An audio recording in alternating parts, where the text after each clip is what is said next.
السلام عليكم ورحمة الله. تعقدت صفقة انتقال الدولي المغربي حكيم زياش لاعب تشيلسي إلى صفوف ميلان الإيطالي بسبب شروط اللاعب. ووفقا لصحيفة إيطالية، فإن حكيم زياش يشترط الحصول على راتب سنوي بقيمة 7 ملايين يورو. وحسب نفس المصدر، فإن إدارة ميلان من الصعب أن ترضخ للشروط المالية للاعب. هذه آخر تطورات انتقال حكيم زياش.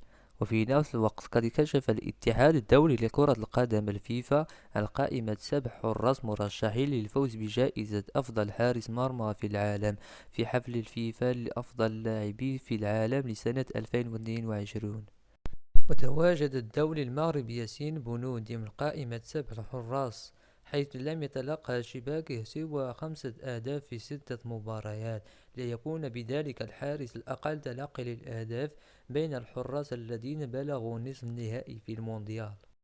وما زلنا مع انتقالات المحترفين المغاربة، حيث اقتحم نادي نابولي الإيطالي سباق التعاقد مع الدولي المغربي عز الدين أوناحي نجم أونجي الفرنسي بعد تألقه في المونديال.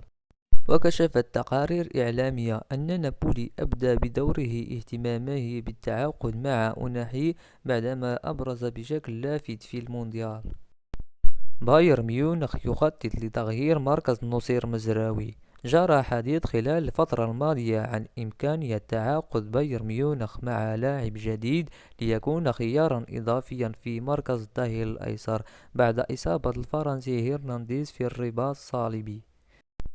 لكن تألق الظهير الأيمن المغربي نصير مزراوي في مركز الظهير الأيسر خلال مشاركته مع منتخب بلاده في نهائيات كأس العالم، ما قد جعل النادي البافاري غير مضطرا لضم لاعب جديد والاعتماد عليه. يحظى الدولي المغربي سفيان أمرابط متوسط ميدان فيورنتينا الإيطالي بالإعجاب من مدرب أتلتيكو مدريد.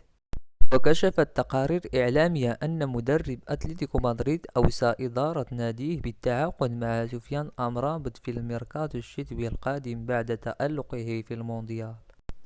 هذه آخر أخبار المحترفين المغاربة، في أمان الله ومع السلامة.